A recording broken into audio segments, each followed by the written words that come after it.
Hello, my name is Beth McDonald Stone, and I'm an avid knitter and knitwear designer coming to you from Bermuda. Hope you're well. Hope you're knitting lots. Hope it's balmy weather wherever you are. It is here, really hot, really hot. So, hanging outside is only for the shade. The sun is really bright, and humidity is really high. But yeah, other than that, shady spots with a bit of breeze. What? All good. Great, great for knitting. So since I last saw you, I have gotten so many things finished. So this is sort of like a whole finishing wrap-up session, including wrap-up of a pattern design and publishing it is for the mango tea, which I'm really excited about because there's been a lot of interest and I think it's really fun and fabulous and I keep knitting it and I hope you will too because I just think it's such a great, fun, easy knit and the fit is so good and all that. So I guess that's where we're going to start. So let's start with the mango tea. So this is sort of the featured pattern for this week. This is being published. It's 20% off as per usual. Sorry, my bracelets just got all tangled up and it felt weird. It's 20% off as per usual for the first week. So this podcast will be coming out on July 11th, Friday the 11th. And excuse me, and so the discount will extend to the 18th midnight time, Eastern Atlantic Standard Time. That's where I am in Bermuda. That's the time zone. It's us in Halifax and I think Newfoundland, but very cool. It's an exclusive time zone. Anyways, so yeah, so it'll be published when this comes out. Sorry, I just got hung up on the time zones. It'll be out when you see this on Ravelry. No coupon code required. And it is basically just a really simple tee. Really simple tee, drop sleeve, boxy, oversized. This is the first version I knit. And I've knit a few versions from that and on and on and on with other designs. So really cool. So the name Mango Tea came from one of my favorite summer shirts that I bought years and years and years ago from Mango, that big fast fashion chain. It was a great, I still have it, so I didn't bring it out today, but it's a great blue and white shirt, blue and white striped, pretty similar to this, except it had gotten really threadbare. And I was looking at it earlier this spring and sort of sad that it was getting threadbare and thinking like, it's, not something that looks really sharp, but it's really not bad. I mean, whatever. Until it gets a hole in it, it's all fair game in my mind. But, wish I could get another. And then I thought, oh my gosh, this is such an easy concept, like the shape of it. I can totally knit that. So hence the mango tea design came through. This is my first version. And I used for this yarn that I had in my stash. The turquoisey hand-dyed one is really lovely. And this is, oh gosh, I wrote the wrong things down. I'm going to have to look that up. Sorry about that. I've knit versions of this so many times now.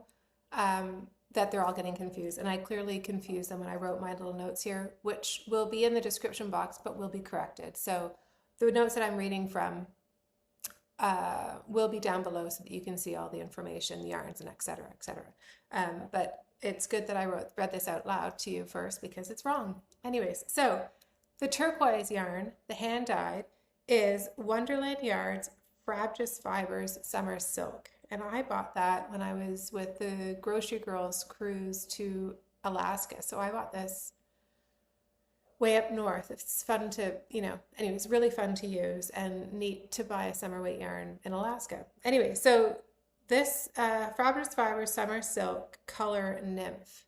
And then the orangey color is Knitting for Olive Pure Silk color Mandarin. I love it. I love it, love it, love it. I think it's super fun. Let me stand up. You can see it's my favorite fit, that really great boxy fit. In the last episode, I talked about what I believe is the best way to measure for drop sleeve shoulder sweaters, because unless they have increases here, which would be sort of like a modified drop sleeve, if it's literally just a straight down, which this one is, you really need to measure from halfway down your upper arm to halfway down your other upper arm for your optimal functional fit. So instead of taking your bust circumference and putting on sort of like 6 to 10 inches, which is I think what I recommend or there and abouts, the better way to do it is to go sort of like a third or even halfway down your upper arm to the other side across your back with a tape measure. Use a friend. It makes it a lot more efficient that way. And that gives you the proper boxy fit, but also the proper fit so that the sweater works like this. So when you do your exercises in your sweaters, just joking. But if you raise your arms, it's not, I mean, the sweater, yes, does come up, but it doesn't come up too much. So basically this allows for the functionality of the sleeves and a drop sleeve rather than a sleeve that has shaping and is meant to fit like this. Drop sleeve sweaters are to drop down your arms. So I hope that helps explain things. But again, you may want to look back in my other episode, episode 42, for a little bit more on that and fit. But yeah, so this is a boxy drop sleeve sweater knit top down in a contiguous fashion. So you actually start with the main color, which is the turquoise. And in the instructions, we'll, basically keep going this way, this way, this way until you join in the center and then keep going down in the round. The increases are on the shoulder here. I've done it with eyelets. You will realize that might surprise you at first. It might look sort of sloppy. It actually doesn't. They sort of fit into shape beautifully. And the reason I do eyelets in this is that I find if you do in every row, make one left and make one right on top of each other, it can bunch up. I did that in this design. We'll talk about it later. And it really does work. But for a loose and airy summer tee, I think this is actually a really great way for the increases so that there's no sort of jamming up of the fabric. Not that there really is, but anyways, that's the method to my madness. And in the beginning, a lot of my test centers sort of came back like, are you sure there's supposed to be eyelets here? Yes, there's supposed to be eyelets here. It looks great. It's flowy. I love it. Really fun. I've knit so many, but of this specific pattern, I did knit another one in a solid color. This one I knit in Plymouth Yarn Nettle Grove, which unfortunately is discontinued. This is a very old stash of mine. It's a great yarn. I could see why my guess it got discontinued because the balls were the dye lots were very inconsistent. I had yarn from 2 different dye lots. One dye lot was lovely and knit this, and another dye lot was really weedy, really thick and thin, really inconsistent, which I used, I think, on like the hem and the ribbing. I sort of squeaked by using it as minimally as possible. I think the sleeves. So it's a bit, it's just not, you can see how the stitches here are so nice and even, and then the sleeves, not so much, and the hem. But when I wear it, it doesn't really notice, you don't see it. I'm telling you so you can look for it. But yeah, can you see? So that would be my guess why it was discontinued, because and 50% of my stash was wonky, and I think I'll throw the rest of it out because it's not something I would want to knit with, and I'll probably forget between this summer and next summer when I would maybe possibly go to reach for that yarn again and then be super disappointed. It did also create weird pooling, and yeah, anyways, so sad that it's discontinued because the yarn that was good was so good. And I know there's a lot of other nettle yarns out there, but I find they're usually blended with a protein fiber, like yak or alpaca or whatever. And in Bermuda, I cannot in the summer wear anything that has any sort of wool content in it at all. It's too hot. My pores are so open. I just start itching and then I break out into sort of like little red spots all over. And that's not really an allergy. It's just like, it's hot here. It's really, we average around 90 to 95% humidity. That no cotton wool mix or linen wool or cotton wool will work for me. So that's why I'm disappointed, because this is a really lovely yarn that sort of knits up like a wool, but wears like cellulose, and I can actually wear this in the heat. In fact, I just wore it the other day. It's really great. And I'm traveling again, so I'll be taking, I think this one, just because when I travel, I try to take like just a black, gray, and white wardrobe so that I don't have to take much. And that's why I really knit this, because this is sort of like, solid color is a great sort of travel. This is just so much fun. The stripes, this is really great for, I'm wearing with a denim skirt, which I think you might have seen. And it's just a great, great, great fun pattern. And I wear this a lot too. Yeah, so what else did I say about this design? Boxy, drop sleeve, eyelets on the shoulders, contiguous, sort of knitting around. You do separate for here. The concept for this sweater is to be boxy, but with very fitted sort of sleeve caps. In my instructions, I give recommended, you know, how many inches to knit flat for the front and the back. It's really good for you to measure your own upper arms. Upper arms are just like everywhere else on your body, that everyone's upper arms, just like everyone's bust, neck, back, sleeve length, whatever, is also unique. So it's worth you measuring what you have and doing a zero ease sort of space here. So my upper arm is around sort of 11 and a half inches. So I think I did 5.5. It's grown, I think, with wear a bit, but 5.5 inches down, and then it, you know, the front and the back with a pickup, that made 11 inches. So that's great. So again, this is one area that you might wish to just take a look at and measure your own arms to make sure the fit is perfect for you there. Everything regarding row gauge is actually suggested in inches, so row gauge is not important at all for this pattern. It's all stitch gauge, so that also makes it easier, I think, to get the best fit possible. So yeah. The one other thing I find for cellulose fabrics, or yarns I should say, is sometimes the bind off is it can loosen over time. I haven't had to, but I did put it in the notes in the pattern.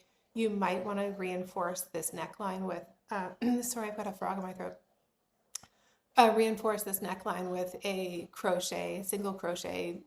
Sorry, Luna is, I just gave her a treat to occupy her, and now she is super thirsty. So she, yeah, anyways, apologies for that's Luna the dog having a very tall drink right now. It must have been a salty treat. I hope she hasn't eaten the whole thing, because it was supposed to keep her busy for a while. But anyways, yeah, so you might want to do a crochet reinforcement around the neckline. That's just totally up to you. But I think that goes with any crew neck sweaters. I find every yarn, especially every yarn, is so different in how its stability. And I don't like when my neck lines get sloppy. I think it just looks sloppy. So that's me. But everything is personal. So that's great. So that's Mango Tea. It'll be on sale on Ravelry. I'm super excited. I know I've gotten a lot of emails asking, when is that getting published? Now is when it's getting published. So that's great. So Mango Tea. The other things I've been working on, I've done so many, there was a bunch of stuff that I had traveled knitting wise, and then a design I was working on, and it all sort of wrapped up in the last few days. And that is really funny, because I don't know about you, but I find when I start wrapping up all my projects, I go into a bit of a panic. It's like when you read a good book. I really enjoy reading the good book or knitting the good knit, you know, and it's just really, you're into it. It's around and around and around. And while I know a lot of people like to cast on, I find casting on sort of anxiety making, because do I really like it? Do I really like this yarn? Am I really going to enjoy the knit? And so it's funny, I got really kind of sad when all my cast ons, like the last thing I bound off, which was on Sunday, I was kind of like, oh shoot, now what? Like, it's like, you know, you're going into this sort of abyss of, oh my gosh, my needles are empty. So I don't know if that rings true for everyone. But let's do it in order of this over here first. So the first thing I bound off, and I thoroughly enjoyed knitting this pattern, was Andrea Mowrey's NightShift shawl. The NightShift shawl is supposed to be knit out of Dream State on a US 7.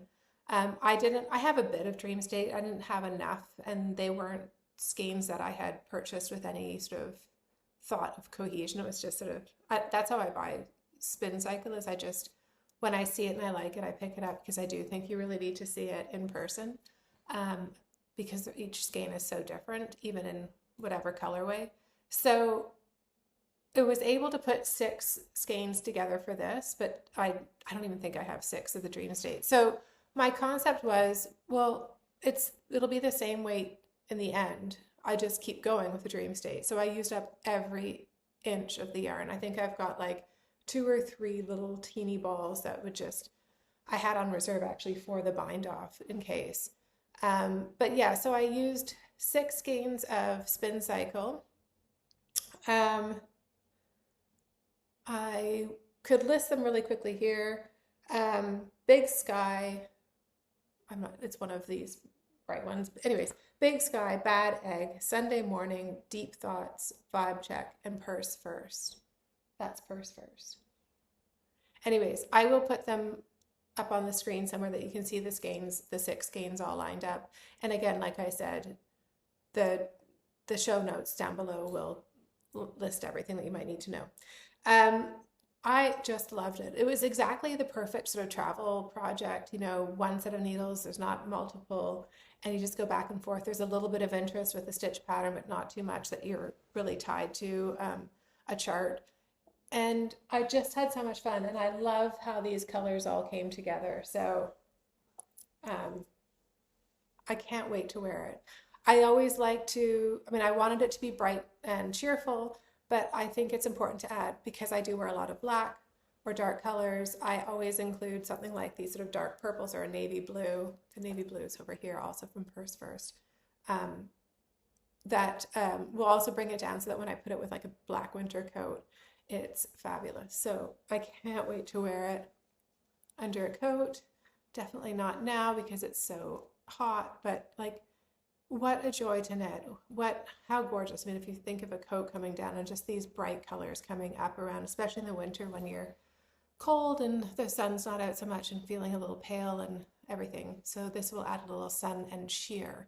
But what a thrill to knit, because every section is so different.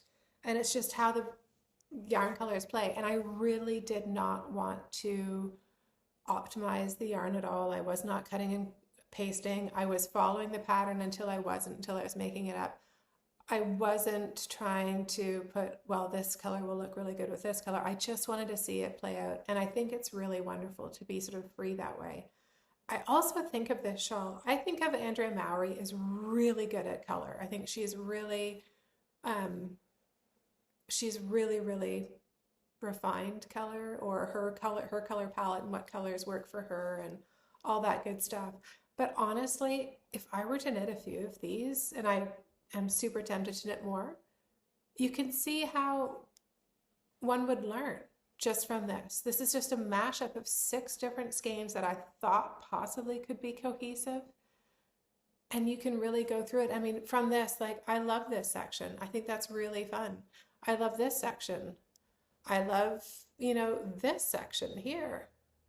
And I think this section here has a lot of Big Sky in it, which I think is probably one of my favorite colors for Spincycle. I love Purse First. I know I've said it like 3 times or 4 times. I think it's really fun. Vibe Check, I think, is in here, but I'm not really sure. Like I said, I really didn't pay much attention. I just let the colors do what they were going to do, and I was excited to see what would happen. And I think it's a really fun color study. Like, honestly, I would be tempted to put this and any other ones like this up on my wall in my office and use it as a color reference. And I wonder if, and that's why I sort of think, Andrea Mowrey with her use of colors, and they're so successful together. I mean, playing around with this, it'll do it. It'll definitely do it. So highly recommend this pattern. I'm sure everyone's already knit it. I think I'm the last one to the party. And I'm sure everyone knows what a fabulous pattern it is. So simple and so perfect. It's a great travel knit. If you have flights and trains and planes and cars and stuff like that, this really is, I think, ideal. And I look forward to knitting another one.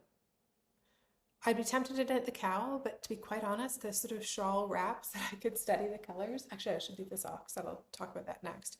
The shawl wrap situation really works for me too, and almost more. So anyways, Andrea Mowrey's Drea Renee Knits NightShift shawl. So the NightShift shawl I said was Dream State on a US 7, so I just did Dyed in the Wool on a US 5 and just kept going and going and going until I really have no yarn left. I'm keeping my Spincycle little knobs in my Spincycle section because my thought is if you do run out of a color, and if you have a little knob of sort of the same family, it'll totally work. So I'm kind of keeping them all together for future patterns. And while I've knit with Spincycle before, this was really oh my gosh, I love it. I can't wait to knit another one. And I'm really excited because I've got in my queue to cast on in the next week, Patty from Forest City Knits from, is it London, Ontario, or that area of Southern Ontario? Patty has a great new pattern, which I'm excited to cast on. I can't remember the name. I shouldn't be telling you this right now since I can't give you the information, but I will make a mental note to try and include that down below. And I'm not sitting with a pen. Oh gosh, let me get a pen to write that down because I think her design, Patty's design, writing Patty, is really, really, really great too. And I can't wait to play with more Spincycle yarns for that. So I've got two more of Purse First because it's a really good dark, and three more coming to me to meet me when I'm away to cast that on, and I can't wait. So great other pattern to try. And like I said, I just made myself a note. I'll have that pattern information down below so that you can look it up because I think it's really brilliant. So that was one FO.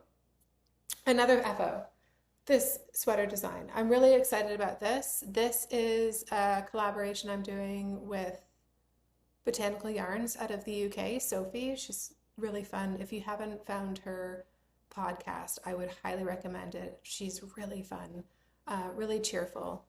This is sort of one of her many kind of color palettes. Cheerful,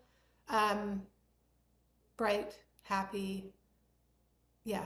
And I really wanted to design a sweater that in my mind, because I have been following her on her podcast and I had the opportunity to check her out at last year's Cape Palooza at the Rhinebeck, a pre-Rhinebeck event.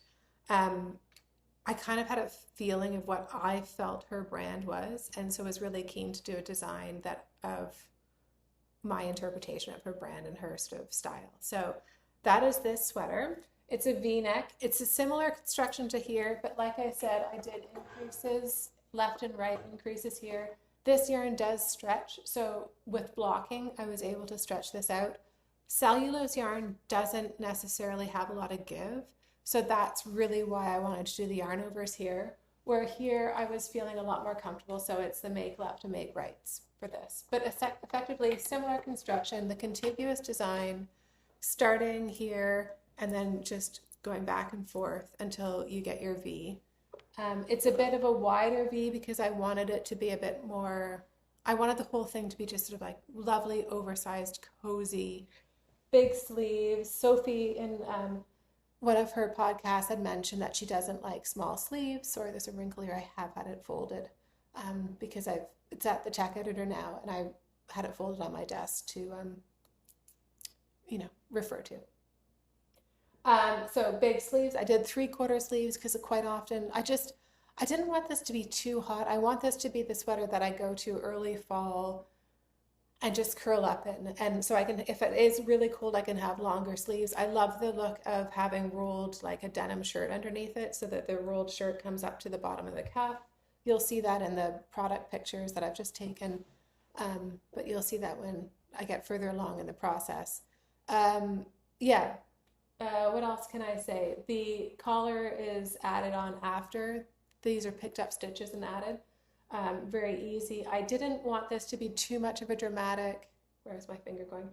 Too much of a dramatic V here, so I did a central double decrease every other round here so that it wasn't too, because I find if you do it every round, it really makes that a sharp V like that, where I wanted it to be more relaxed, chill. So top down, knitted flat here. I have in the past actually done steeking for that. So you could add, if you are someone who likes to steek, you could add steek stitches here and then cut it after. I don't think it's totally necessary with this one because it is a stockingette and it's super easy, but it does speed up the process if you're comfortable steeking. And then I've got the colorwork pattern here. So this is just sort of a traditional colorwork pattern, but in my mind, with the colors and the shapes and stuff, while it's a traditional sort of Scandinavian kind of version of like a rose or flower motif, traditional flower motif, I've tried to make it kind of more contemporary and the really crisp shapes and also colors. Interestingly enough, I had the hot pink and the purple inverted in my initial design. And it was really interesting when I started it and I just had knit this section here. I'll put a picture here to show you. What your eyes just, I didn't like it. It looked really messy and not cohesive and you couldn't see a clear shape. And just as soon as I switched the purple and the pink to this orientation, it just settled into place. So that was really fascinating. I do find color fascinating and how it works together and how your eye likes it. And my eye did not like it, just that simple switch. But it did straighten out beautifully and I'm super thrilled with this pattern. And yeah, like I said, it's at the tech editors right now this week. And well, I'll call for testing very soon on that one. But oh, and then I did a split hem. I mean, in the photos, I sort of style it as I would wear it, and I'm picturing this with like a long denim tunic shirt, straight with leggings, and just being super chill, super cozy, sitting on the sofa, watching a good movie, that kind of thing. That's what I sort of picture with this sweater. And so I think the split hem is really ideal for that. In this split hem, I did pick up stitches underneath, I think 3 on each side, underneath the front panel. Just that I find sometimes if you don't do that, you can see the tension of the seam where it's splitting and it just sort of almost looks like it's laddering up. I think that looks a bit sloppy, so I think that's a nicer finish down there. Yeah, sort of similar little detail, just in my mind, to perfect the look here was the sort of different sort of technique there with the alternating central double decreases. So yeah, really fun. This was a very quick knit and I'm really pleased with it. The main color I didn't mention is a DK main color, a DK yarn, Superwash, I believe, which is what makes it a little bit stretchy, with these Neon Nepps. And that was sort of my initial color inspiration. So yeah, and then worked with what I thought was sort of Sophie's sort of key colors in her palette for the motif. Anyway, so that will come out. Sophie and Botanical Yarns are vending at a Woolen Affair in October, which is an adjunct Rhinebeck event. And so this will come out for that weekend. Yeah, really excited. Hope you are too. So that is finish number 2. Finish number 3 was my Humblebee socks, a design by, sorry, again, these are, I don't really block socks. I just wear them and then wash them as I wear them. So the bumblebee motif on the socks with sort of 2 flower motifs. This is a toe-up sock with a fleagle heel, and yeah, and then quite a bit of an increase for the stitches here. So it's kind of a looser cuff or a looser leg with a looser cuff, which I'm totally down with. This is designed by Fiber Tales. I really love her aesthetic, her look. It's very sort of, she really is influenced by nature. I believe she lives on a smaller island in Denmark and with nature all around her. And so I just thought these were really beautiful. This was an interesting stitch motif. I don't want to give it away, but it was really, really clever, where you hold stitches for a row or 2 and then put them back on. That's all I'll say. But anyways, really cool. I really liked it. One I knit without grabbing all those stitches, and then the next one I knit with holding them with little individual light bulb markers. Easy either way. I was just curious, playing around with different techniques. The yarn is one of my favorite sock yarns. It's just such a dream to knit with it. I mean, it's super soft. Here, feel it. Anyways, wish you could. But I'm not sure if you've ever tried, and I would highly recommend Magpie Fiber Swanky sock. It's got a little bit of a cashmere to it. It's lovely in a plumpy yarn and just so juicy. So that's great. The color for this is Strange Brew. So yeah, a fun color. And you can, if I hold it with a light, you can kind of see the bumblebees. Yeah. Anyways, I've got the other one here. I can attest I have done too. And those are great. Really fun. I do think with a Fleagle heel, I might have to make a mental note that I need less rows. I usually do a 64 row foot before the toe. And I think, I mean, it's fine. It's just maybe a little bit loose in the foot. So in the future, maybe if I did like a 58 row, might be better, 60, something like that. I don't know if I'll remember that. I should make a note of that somewhere. I think I did on the project page that it's a bit long, but I knit socks, as you see, but I kind of pay attention and I kind of don't. It's really just my chill knitting. So it's been a long evolution and learning how I like my socks and finding the perfect socks. I'm not taking it that seriously, and over time I'll remember these little details, I guess. I have a friend that I refer to quite often, Priscilla. She is an avid sock knitter. She's amazing at sock knitting. And I think the first 52 weeks of sock book that came out, yeah, I could literally pinch off this here. Anyways, the first 52 weeks of sock book came out, and she knit every sock in that book. And I think that was a really good study. She's now just totally proficient sock knitter. And even with interesting techniques and stuff like that, she really has it down pat and knows how to get exactly what she wants. And I know, as I said, I could cut this off here. Maybe I could rip back and just eliminate some of the rows in the toe, but I'm not going to. These are done. They're fine. And maybe I'll think of a friend that has a bit longer foot. So they're done. And I would recommend it. Just maybe consider Fleagle heel. Fleagle heels, you don't need the same length of the foot. But I could be wrong. It could be just me. I don't know. And then my final finished object is these wonderful, another pair of socks. So like I do knit socks, but you know, this knitting garments, my mind is open and I retain all the information. Knitting socks, it's just kind of fun and around and around. So this is the Kind of Magic socks by Will and the Gang, where the yarn comes already self-patterned and you have to find the best gauge possible. The gauge you really know when you've basically got this to be one round of blue, one round of white, and one round of blue, very crisp. You can see it does overlap a bit, but I wasn't going to go up any more needle sizes because this was already knit on a 2.75. So I was already a bit concerned, and 60 stitches around. So I was already a bit concerned on how wide these socks were going to be. I usually knit 64 stitches with a 2.25. So this was kind of getting into kind of very uncharted territory. And the yarn is quite thin. So I thought, you know, the bigger the needles, the more fragile the socks are. And I do go through socks, especially on the upper toes, with my nails. My nails don't curve down. They kind of go up there, like my pinky there. And so I do, and I love walking. So in the winter, if I have these on with a pair of boots or like my walking shoes in a city traveling, I can walk through the toes pretty quickly. So I have extra pink and I've saved it for that. But anyway, so it's still a bit of a trial. I don't think my gauge was 100%, but from what I've read online, you might not get 100% gauge. And that's fine. So I think it was pretty close. I had done sort of 3 samples before to see gauge, and this was the closest, and this was what I was most comfortable with.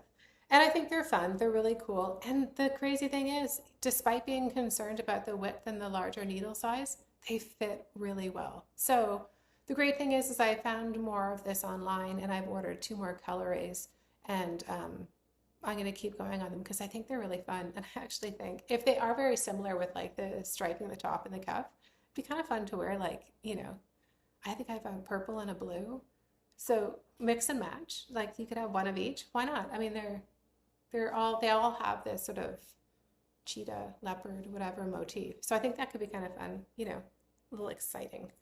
in your shoes. So a little excitement, I should say. So yeah, here's the second.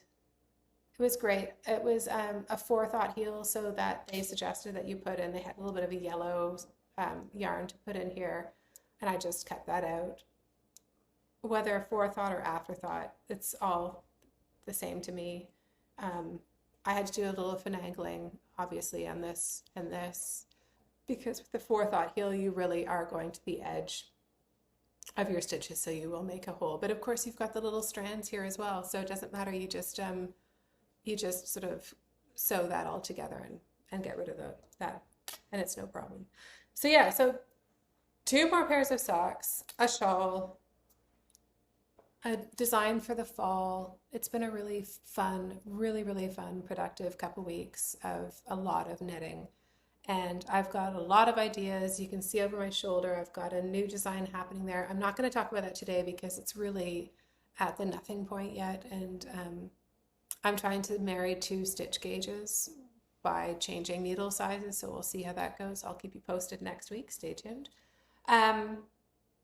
Oh, I forgot when I was talking about this. We talked about one thing that I really wanted to talk about was this sort of color orientation. But what I didn't say is I don't know what to call it. I'm thinking botanically inspired. That's not that thrilling. But I would like a name that references botanical yarns in some way. So if you can come up with an idea, I'd be really grateful. Please write any suggestions down below. Would be super helpful. Yeah, I think it's a really cool design. And I'd love for it to have a funny, or not a funny, like a funky, like a cool, funky name that ties in the concept of this sweater and botanical yarns. So I would love to hear anything you can come up with.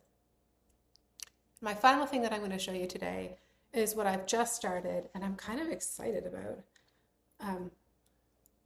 And I love Stephen West and his sock designs are really awesome. So I just bought his sock ebook. And I think this month's sock is this one here. Look at that cool sort of smocking. And it is called Rib Vault Socks by Stephen West. And I'm using yarn that I bought last year at Cake Palooza. So it's cake yarn, sorry, upside down. And I believe it's their whisk base, which I think has some nylon in it, and it's got a nice tight spin. I don't know the color. The colorway was not listed, but it really caught my attention when I was helping out last year at Cake Palooza, and I just had to take that. So unknown color, but what a beautiful color it is. And so yes, I've just started it. There is to be, for the rest of the sock, the rest of the leg, there's sort of 2 sections. This grows a bit further, alternating this sort of smocked stitch with more twisted rib, another smock stitch, and then into the heel. And in the foot, Stephen has this on the upper part of the foot. And I'll be honest, I'm really sensitive, especially like I said, I really love to walk. And I'm really sensitive and I can get blisters on the upper part of my foot. So I probably won't put the lovely smocked motif on the upper part of my foot, which looks beautiful in the pattern, but I just know will prevent me from wearing them a lot. And I don't want to be prevented wearing socks because I don't wear socks that much. So if I'm prevented wearing them because they're not that comfortable, that's a real bummer. So yeah, anyways. So I probably won't do the upper part of the foot and do that just in stockinette, and that'll be great. But really fun pattern. Stephen West is amazing with motif stitch techniques. It's so clearly written, and I'm really having a lot of fun with that. That project will grow eventually, and I'll have more things to tell you in a couple weeks. So that's it for now. I'll leave you for 2 weeks.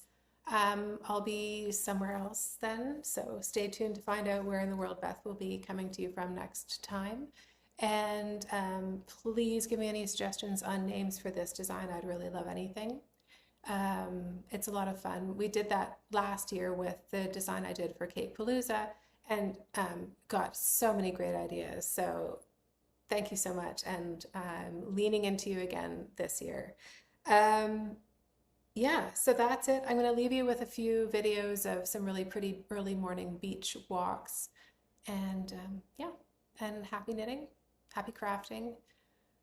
Enjoy whatever weather you've got, and the weather that people have in Texas, horrific. I'm really sorry about that. That's just so sad. Um, and for those affected, really horrible. But anyways, hopefully that weather, that rain stops. Anyways, enjoy the weather you have. Enjoy lots of knitting. I'll see you in 2 weeks, and thanks so much. Bye.